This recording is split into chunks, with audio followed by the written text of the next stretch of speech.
Okay, welcome back everyone to the Vintage Sewing Machine Garage YouTube channel. And this is my next installment with fighting with this Kenmore. When last I actually allowed the Kenmore to sit overnight and into this afternoon. And of course, this is one of the connectors I wanted to get loose. And by turning this, I believe I used 3-in-1 on this one. And now it actually wants to turn. This, of course, is a bolt that is holding the socket in place so it doesn't wander around when the machine is being used. Well, that's got to come out because we've got to get this socket out of the machine. It cannot stay here. If it does, it will be useless once kerosene has hit it, so we definitely don't want that. No. And these lights are great to have. And again, I've always found 1970s Kenmore. Let's see if I can get Kenmore electricals to be pretty robust.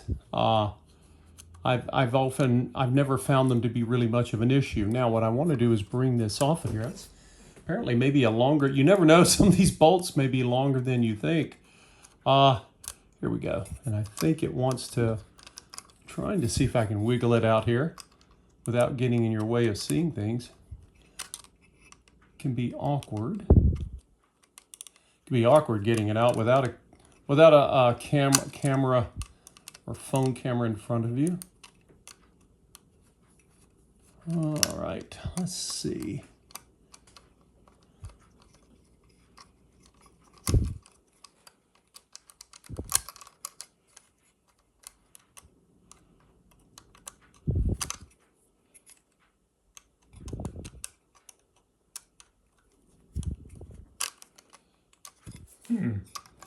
That's interesting.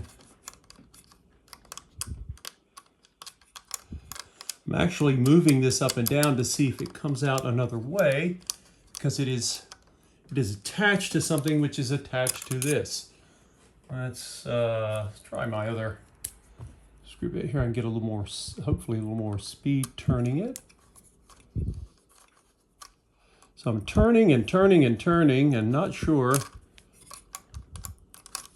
why it doesn't want to come off.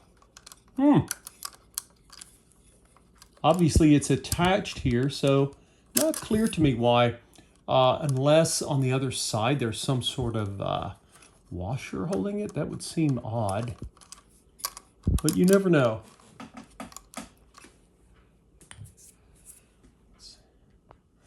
Well, in taking a LED flashlight and coming behind here, there is a nut attached to this, and so if I'm going to have to pull on the socket so that I can get some resistance against the nut so that this screw will come out. And then of course when I go to put it back together, I'll have to figure out how in the world I'm going to get back there. I even have to use a magnet, because I don't know how I'll get my fat fingers in back behind it. But let's see if I can get it out this way. And I don't have a way to hold on to the nut, so I'm glad I have my magnet, because I'm probably going to have to go hunting for it.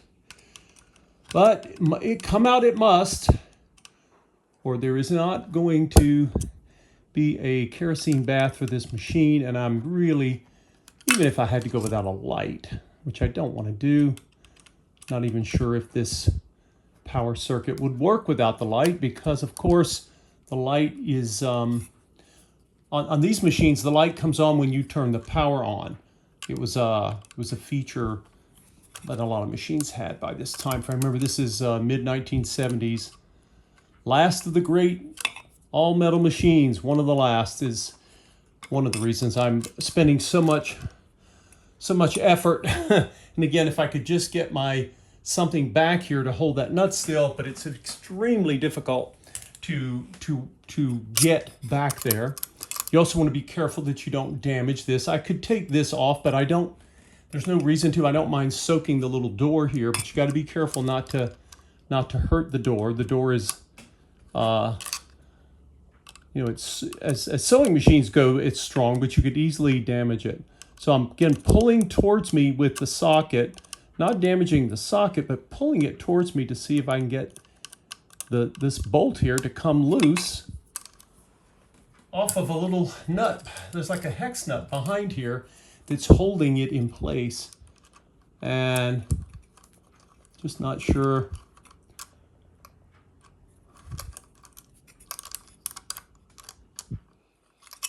I mean, I'm getting it further out here, but you start thinking, gosh, you know, how much does it take to get one screw loose? Oh my. Patience, as I've mentioned before, is a virtue when you're doing anything of this nature. Doesn't matter what. Oh, there we go. Haha, there we go. Now you see this little block piece. I call it a block piece. And what is it? It's a, I don't know if this is, I think it's metal. We'll find out with the magnet. And you see the screw, you see the back of it. And behind there, somewhere down in here, oh, there it fell onto the towel. How convenient. It didn't get stuck in the machine. This is the little hex nut behind that was holding this thing in place. Whoops. And there went the piece that was hanging here. So again, when we go to put it back, we have to remember, right? This little, there's a little divot in the center here, and that's what, I can go ahead and take this bolt out and get it out of our way. And that divot is what this is going to rest in, right, when it gets put back on, once we figure out how to put it back on. So if I want to remember what screw goes with what, this is not really threaded to this piece, so you might want to put a little tape around it. That helps keep from confusing things later on when you go to put it back together. Okay, so we have now gotten our socket loose after much struggle. And now we're on to the next place. There is yet another little clip, metal, that holds our cord in place. This is important because if you don't have that, what do you have? Well, you have a recipe for disaster, because you'd never want an electrical cord moving or getting caught in the mechanicals of your sewing machine. And today, if they have these, I'm willing to bet they're going to use plastic, like they do with so many things. I'm not, I don't dislike the use of plastic and everything, but anything that needs to last, that might be under stress, it's nice to have metal. And of course, this piece has not moved. I did not lubricate this. There we go. I think I got movement.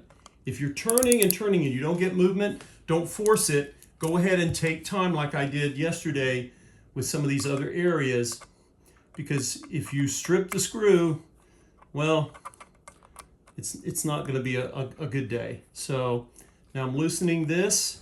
I want to be extra careful not to, I'm going to use my magnet here. Now I'm trying to hold, what am I trying to do here? Hold a magnet and a flashlight and a screwdriver and talk at the same time. Good thing I'm not chewing gum here, folks. All right, so I've got the magnet. I do not want this screw rolling around into the drive shaft. So I've got the magnet, I'm turning it. As soon as the screw is out, there we go. The magnet has actually been very kind. It has taken both the screw and this piece, right? Now, let's go back. I'm going to take the screw out so it doesn't go. Now, how was this done? This piece, that's rather interesting. It actually holds the cord in two places. It holds it here, and then the cord goes down. It has to be held sort of, you know, so that it doesn't just fly up, and this bracket kind of helps it stay in against this wall here. It's really, really cleverly designed. I know when you're geeking out on cord clips, you've really gone too far, but you don't find too many things that are made like this anymore, sadly, but there it is. Okay, so now we have gotten this. What are we doing? We've got a cord that we need to release. Let me change my angle here so you can see a little bit better. It's like, what is he doing? I can't see. I can't see either. With you? Okay, so I'm going to take, now what do I have here? I have the cord to the light socket. I've got to fish it out. I don't want to cut this cord, so I'm going to fish it out. And next I'm going to give you a bit higher view of what I'm doing. Okay, everyone, I've gotten you a higher view here so you can see what's going on. This is for the socket.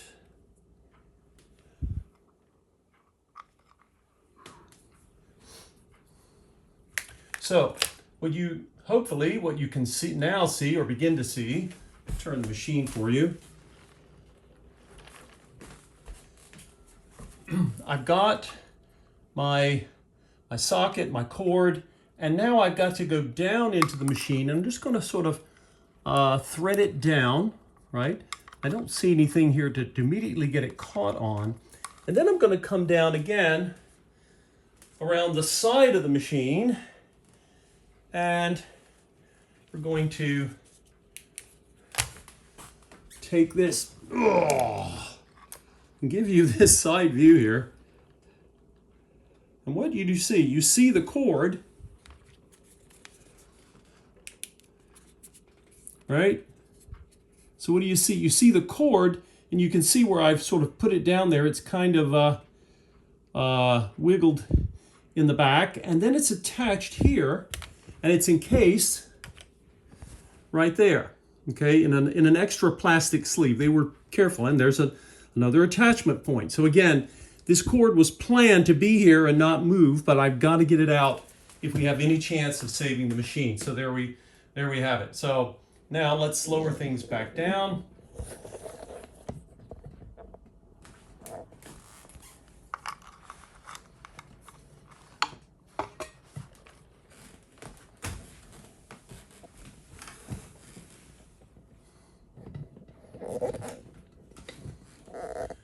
And what is our next task? As you might have guessed, we have yet another cord attachment screw that we want to take off. And this one has apparently had a lot of oil in it before, so it's not fighting me. It's the only one that hasn't fought me. But again, we know that the power cord, the light cord, which is part of the, I suspect it's going to come here and attach into the power control. That has to come out if we're going to keep all of our wiring, which is in good shape so far as I can tell. I don't want to have to cut it and then resplice it. It's just, if we can manage to get this thing fished out of here, that might be useful. And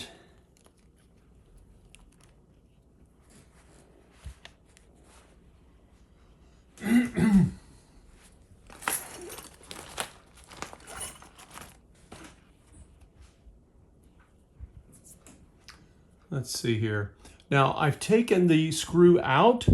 What am I going to do? I'm going to move the cord. I'll probably just put this screw back. I have no reason to keep this one out, and I should probably do that with the others. Again, if you're worried about trying to remember what screw goes where, because they all have different lengths, or many of them do, as you can see.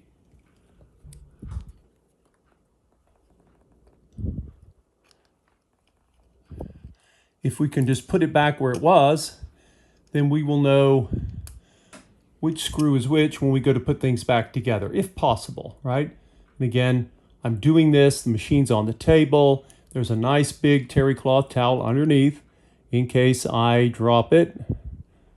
If you drop the screw, then that's pretty normal. Don't feel badly. Trying to hold it up against trying to hold it still while I can see if I can get it threaded.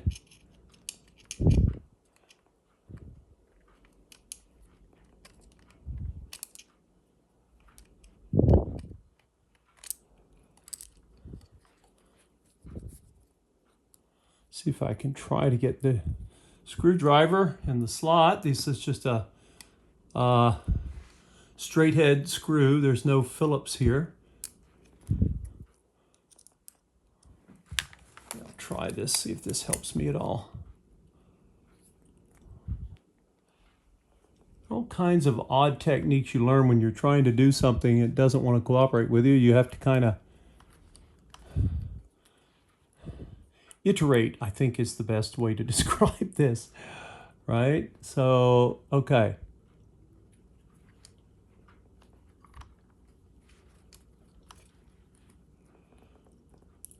If you get frustrated when you're doing something like this, or you get impatient, the best thing to do, I learned this a long time ago, is to just simply stop where you are, set your tools down, walk away and get yourself a coffee or a tea or something other than this machine to look at until you can come back to it. That's not okay. So that screw's there. It shouldn't be going anywhere that we don't want it. All right, now back to the matter at hand. So let's move this. You can see I've got the socket right here. I'm trying to push it down and feed it through the machine without getting it stuck on anything, because if I do, that's not a fun time either. Will it come down? Yes, it will. I'm going to have to figure out how to get it back threaded, right? That'll be another task, but at least I've gotten it down, okay? So let me show you. Let's pull this back. Oh, and then you will see I have gotten it this far. Now, what else do we need to deal with? We've got this, right? Now this piece here, this is our power switch, if you remember.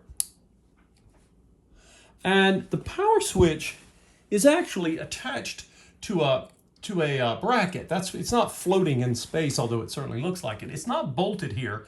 It's attached to a bracket, and I believe we're going to find the source of that bracket's attachment to the machine underneath. So back we go. Now, let's see what we've got here.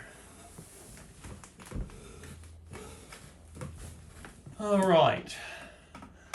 We have, just looking around here to see where the bracket is. All right. This bracket I'm talking about looks like it is attached. Of course, it's attached with a screw behind. I have no idea how I'm going to get that out. We shall see. But this is our plug. This is the area covered in filth where the machine's plug normally goes, right? It goes over here to the right. So if you can see under all this goop, you will notice, oh, there's two screws right here. They've got to come out. So those are the next things we'll tackle. Now, I do have this motor bolt we're going to revisit and see if it has responded to the liquid wrench. As you know, I don't use that often because I don't like how it smells. But extreme, here we go. So this one did not fight me as bad. Again, these have a lot of some kind of lubricant in them, not from me. Probably from the prior owner that put grease or some kind of goo in this machine. This machine is the worst I've ever seen in terms of grease mess. And I've seen a number of machines, as you know, but this is one of the worst, if not the worst. Okay, so this is where, no surprise, this is where the plug, right, which is wired to the button that you saw, attaches to the chassis. No big deal, right? So we've got that. We've got all of our wires. This, of course, these wires are attached to the motor. We have to uncouple the motor. However, the on-off switch is also attached to all of this. So now we've got to figure out, okay, how does that come off? And that, folks, will be in the next video. Thank you for hanging in there. You've been at it with me for 19 minutes almost. So we'll look at it in video number 3, figure out if that is even reachable to take apart so we can hopefully get this machine into a kerosene bath as a last-ditch effort to save it. Thank you for your patience and hanging in there with me. See you next time.